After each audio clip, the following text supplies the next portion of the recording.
All right. Hello, everybody. Welcome back into the ETF Option Superstars program. I did want to get a video out here this weekend highlighting our open positions, how we plan on managing those here in the week to come.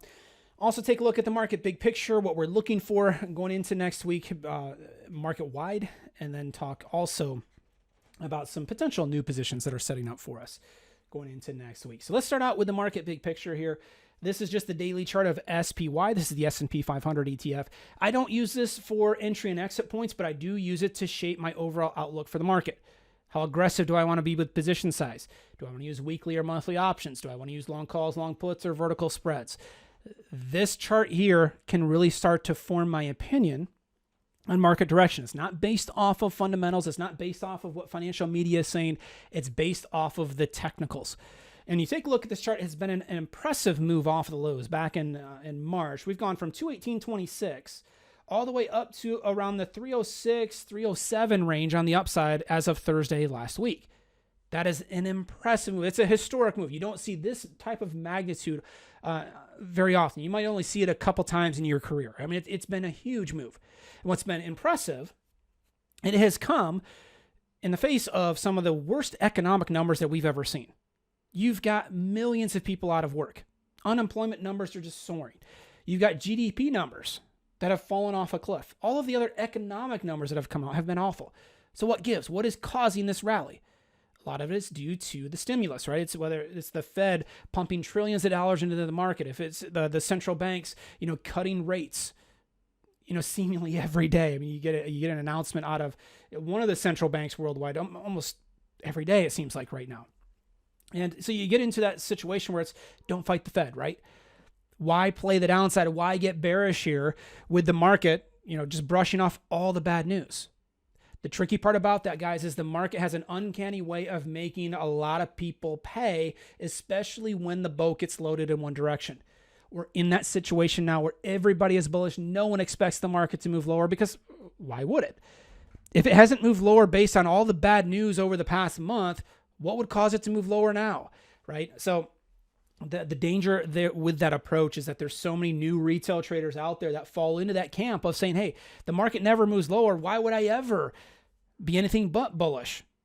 And that's when it starts to get painful in a hurry. And I think we're at one of those inflection points here. We're getting close where I'm not saying the market's going to crash. I'm not saying we're going back down to those March lows, but I do think we're going to have a shakeout coming here in the very near future. The levels that we're seeing on some of these charts are not sustainable. And what I'm seeing over the past week or two, definitely seen some of the internals paint a different picture. We've seen volume contract. We have seen the broad-based participation non-existent, right? It hasn't been broad-based. It's not one of those moves where every stock, every sector, every index is participating. There's always that one strong group. You've got tech strong, then they pause for a couple days and the financials kick in. Then the techs take back over. And it's one of those situations where you just have that massive rotation all the time. We know that that's typical of a late stage move. It's not sustainable long term. Doesn't mean the market has to turn on a dime. Doesn't have to turn immediately Monday morning. But it means price action's tired here. We're at a point where some of these names are going to have to start pausing. It's not statistically probable for these names to continue to move to the upside at the pace that they have. And now you add into the situation what happened over the weekend here across the U.S. with all of the protests and the rioting and the uncertainty. I mean, it's just gone to another extreme. Now, I'm not going to walk you through. I mean, everybody has an opinion on the why and the political side of things and the social unrest. I mean, this is not the time and place for that discussion. But it just goes to show when you've got this many people out of work, right, and you've got so many people on edge, it doesn't take much, to cause people to do things that they don't normally do, right? It's not normal to see people taking the streets and protesting and burning buildings. And I'm not saying it's right. I'm not trying to point that out here in this video. What I'm showing is that this is the type of situation that can happen when the levels of uncertainty, whether it be globally, economically, socially, when it starts to get this heightened, it can lead to some very stressful times, right? And I think that's the reason I bring that up. That's not being priced into this market at all. I mean, there's no fear in this market at all. This market just continues to move higher. And I think in the next week or two, I do think we will start to see some of that uncertainty priced in again. So from a technical perspective, here's what I'm looking at. The high from Thursday is right around that 306.50 level. That's going to be the level that we'll want to watch on the upside. Past that, we do have a swing level from back in March, right around the 314 range. That would be another area should this market continue to move higher. That would be another level that we'll want to watch. On the downside, if we do get a reversal, the cluster of moving averages just below us, right on the 300 level, that's going to be a key level that we need to break. If we get that level to break, maybe we get, 2, 3, 4 days of selling, and that would be much welcomed at this point. That would reset things. It would allow us to potentially open up the bullish side of things again. Right now, it's difficult. I think it's very difficult to initiate new bullish trades here. I'm not saying you can't be bullish. If you've got bullish trades on, that's fine. I just don't think it's not the right time to initiate new bullish trades because we are so extended. The VIX up at 27.51. Interesting to see that level has not contracted more. We're still looking at an elevated VIX. And then the volume, a little bit misleading. With expiration. So that number is always going to be high on an expiration day. But certainly the volume has contracted compared to what we saw back in March. So just definitely seeing some warning signals of a late stage environment at this point. Doesn't mean we have to jump in all in bearish, right? We can be more conservative, but definitely leaning more so towards that neutral to bearish outlook. And let's take a look at some of our open positions.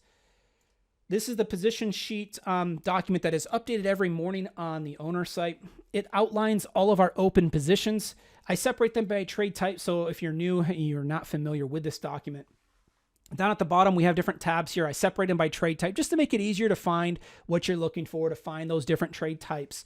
And then on each spreadsheet, you'll see the symbol of the market that we've traded, the date that we initiated the position type, the actual position details, what options we have on, what expiration cycle we're using, the entry price, the number of the number of spreads that we have on as part of that position. That reflects using a $500 risk per trade. That's where those position sizes are coming from. We give our target level. So if you do want to set closing orders ahead of time, you can always find the target range here on the position sheet. And I always want to start my closing order at that lower price. Anytime that we have a credit spread on, I'm going to start that closing order at that 75% of max profit level.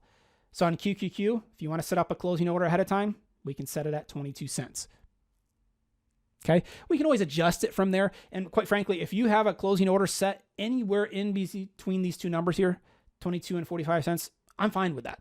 No argument out of me on that at all. You can always wait for us to send out the closing alerts. We'll always let you know when we're taking action on our side. But if you wanted to close them out early, you always have those target levels posted there for you. The cost per spread is also posted here, and then some more notes on those individual trades. So let me go ahead and drag these off the screen for a moment. And let's jump over and take a look at some of these charts and walk you through what we plan on doing with these positions going into next week. Let's start out with the NASDAQ ETF. Let's start out with QQQ.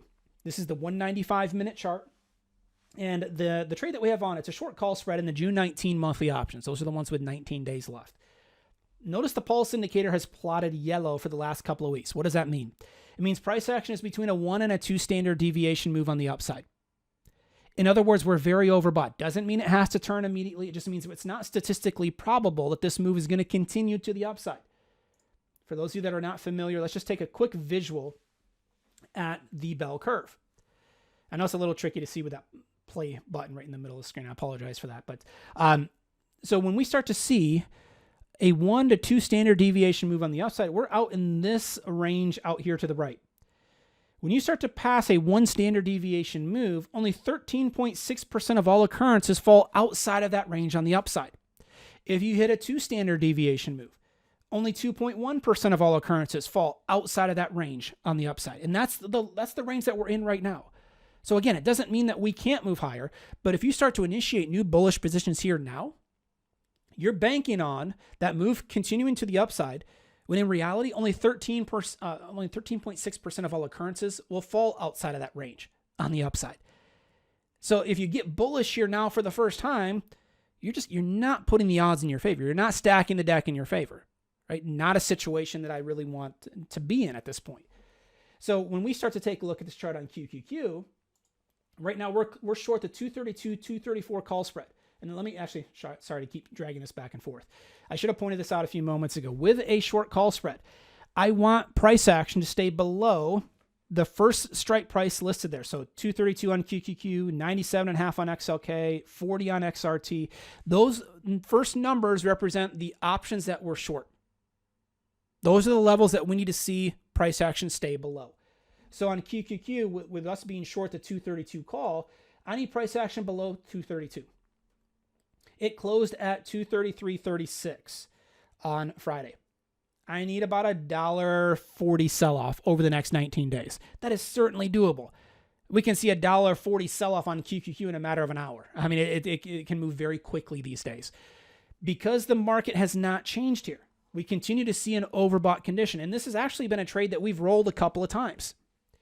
And I've had some questions on that. Do I typically roll this many times? I don't. It's very unusual for me to roll a position twice like we have here on QQQ. But the market is at such a strong extreme. Market conditions haven't changed. The chart pattern is still overbought. That's why I continue to hold the short call spread. All right. So, and if I'm dead wrong, I'm out $110 per spread. That's the most I can lose on the position. So I don't mind holding longer here because I know a credit spread is going to give me 5 ways of making money on the trade. The time decay is helping me. And whether the directional move happens or not, the time decay is still helping me. So if we do get a sell-off over the next week or two, this thing can recover much quicker because of that time decay aspect. So we'll continue to hold QQQ, again, looking for a move back down towards 232 going into next week. XLK is the technology ETF. Right now we're short the 97.5 100 call spread in the June 12 options. So we got 2 weeks left here before expiration. We need price action below 97.50. It closed at 97.97 on Friday. So we need about a 50-cent sell-off over the next 2 weeks. Definitely doable, given that the market here on XLK still have all of those yellow pulse bars, again, indicating price action is between a 1 and a 2 standard deviation overbought extreme. What that typically can lead to, notice how the price pattern on XLK, see how since the yellow bar started plotting, see how price action started to chop sideways? Hasn't really moved lower yet. We have just started to see things slow down on the upside. That's a very typical pattern when you start to see the yellow bars plot on the pulse. So definitely can continue to like this position. Just given how overbought the market is, definitely looking for a pullback here over the next week or so. XRT, right now, we are short the June 19 options, the ones with 19 days left to expiration. We are short the 40-42 call spread. We have all the pulse bars plotting yellow here the last couple of weeks. We have seen price action at a pretty major extreme. We have started to see price action pull back. Nothing significant yet. Because we're short the 40-42 call spread, I need price action below 40. I need about an 80-cent sell-off over the next 19 days. Bottom line is, on a lot of these open positions, we definitely need price action lower. No doubt about it. But in a good majority of these positions, we don't need extreme sell-offs.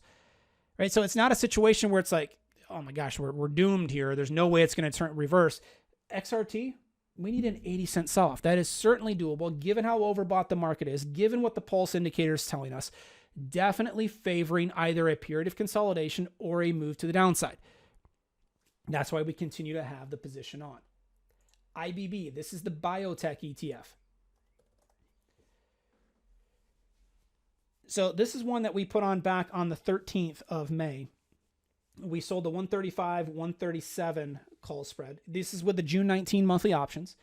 Price action since those yellow bars plotted for us, I mean, we've basically just moved straight sideways. Between 132 and 134 has been the level that we've been stuck at. We're short the 135, 137 call spread, so we need price action below 135. It currently is there. So if we do nothing but sit right here for the next 19 days, we'll make money. We're not up money right now because not enough time decay has added up in our favor. If the time decay adds up in our favor, which it will over the next couple of weeks, that's going to help us in any type of a move to the downside. Now that we're less than 20 days to expiration, any type of a move to the downside is going to cause those options to work in our favor faster. So any type of a move lower over the next week or so, we could very well see a profit level hit on IBB. So we'll continue to hold that one as well. XLE, this is the energy ETF. We are short the June 19, 41.43 call spread. So we're in the June 19 options with 19 days left expiration. We're short the 41 call. I need price action below 41. It closed at 38.76 last week. So if we do nothing but sit right here, we're okay. If we move to the downside, we're okay. If it even moves slightly higher here, we're okay. The only move that hurts us is a big move above 41. Okay, so we'll continue to hold XLE. It's definitely like that position there as well. And then finally on SMH, this is the semiconductor ETF. We are short the June 12 weekly options. We're short the 144, 146 call spread. We need price action below 144. It currently is. It closed right at 141. So we've got about a $3 cushion to the upside over the next couple of weeks. All I need is for price action to stay below 144. If it does, that time decay will work in our favor, and these options will get cheaper and allow us to close out of the position with a nice profit. Now, we have that cushion above us, and we also have the pulse bars plotting yellow here, indicating that we're at a 1 to 2 standard deviation channel move. Notice since those yellow bars plotted, what has happened? The last week or so, we've just been moving almost straight sideways on SMH. Not much follow through here, which is very typical. We're already at a chart extreme. So we'll continue to hold that position on SMH as well going into next week. Now let's flip this around and let's take a look at one short put spread that we have on. This is on SDS. This is one of the S&P 500 ETF products, and it moves inverse of SPY. Well, right now we're short the 21.19 put spread. I need price action above 21. Again, this moves inverse of the S&P. Well, we know SPY has moved higher. We just talked about that earlier. You guys have all seen that, right? It's been higher every day. As a result, SDS has moved pretty much straight to the downside. Well, right now we're sitting at 20.59. I need about a 40-cent rally to the upside here. Okay, we need a 40-cent move to the upside over the next 19 days. Very doable, especially considering how overbought equities are. If we get any type of a move to the downside on SPY, SDS is going to bounce to the upside. So the reason I love to trade the vertical spreads in this type of an environment is they're very forgiving. Right? They allow us to hold longer because they can recover much faster. The time decay is helping us. Volatility contracting can help us. So there's multiple ways that we can go to make money on those positions. So we'll continue to hold as is there on SDS. FEZ, this is the Euro Stocks 50 ETF. We are long the 30 puts here right now, obviously with global markets. It's not just US based. I mean, a lot of these European markets, Asia, I mean, we've seen some pretty impressive moves here of late to the upside. Very overbought. Right now, we're in the June 19 monthly options. They have 19 days left expiration. Absolutely need a move to the downside here. And it needs to happen quickly, right? We're not looking good on this position at this point, to put it lightly, right? Definitely need to move back down towards 30. So we've got our work cut out for us. The only reason I continue to have this position on is because the market is at such a strong extreme. I will always post with a long position. I will always post the 50% stop level. It's always post from the very moment I put the trade on. And if you want to get out at that 50% stop level, I have no issue there. That's why I post it. There are times that I don't mind taking on the additional risk and hold longer. Totally prepared to take the 100% loss on the position. I don't want that to happen. I don't like it when it happens, but I'm prepared to take that. And that's the risk that I'm taking by holding the trade longer. I know some of you have already closed the trade out, and I'm perfectly fine with that. I have no issue there if you decided to take the trade off at the 50% stop. We will always send you the alerts in real time when we take the positions off ourselves. So I'm going to continue to hold that one into next week, see if we can get a market reversal. And then finally on TBT, this is one of our new trades from last week. This is one of the bond ETFs. We are long the 16 calls out in the July 17 options. More of a longer term play here. So definitely want to see TBT move back to the upside here. Didn't like the sell-off that we saw on Friday, but totally expected given what happened in equities on Friday. So we'll continue to hold that position as is. Again, just like we talked about on FEZ, if you want to use the 50% stop, it's posted there. The 50% stop level is at 46 cents. If you want to use that level, I have no issue there. I will always let you know when I'm taking the trade off on my side. All right. As far as new trades go for next week, there's a couple of areas. I know the index products have been difficult given how overbought they have been with very little two-sided action. IWM, the Russell ETF, that's one of those that, again, very overbought conditions. We've got all these yellow bars on the pulse indicating between a 1 and a 2 standard deviation move. So that is one of them that I'm looking at going into next week. The silver ETF, SLV, had a really nice move to the upside on silver, getting overbought in the near term here as well. So that one's also one that I'm looking at going into next week, potentially looking for a reversal, potentially a pause here in the near term, not something long term that, you know, I'm not saying that the bottom's going to fall out of silver. In fact, I like gold and silver higher long term, but in the near term, definitely interested in looking for a pause or even a reversal to the downside. So those are just a couple of names that we're looking at going into Monday. If you have any questions on any open positions that we have on, anything that we've covered in the video, not quite certain on something, let me know. Always send me an email, ask inside of Slack, give me a call, more than willing to help out. We'll definitely pick things back up on Monday, see if we can get our 3 to 5 new trades next week. And again, I'll be on Slack and answering emails throughout the week. So feel free to contact us anytime. All right, so enjoy the rest of your weekend, everybody. I'm going to wrap this video up here, and I'll talk to all of you on Monday.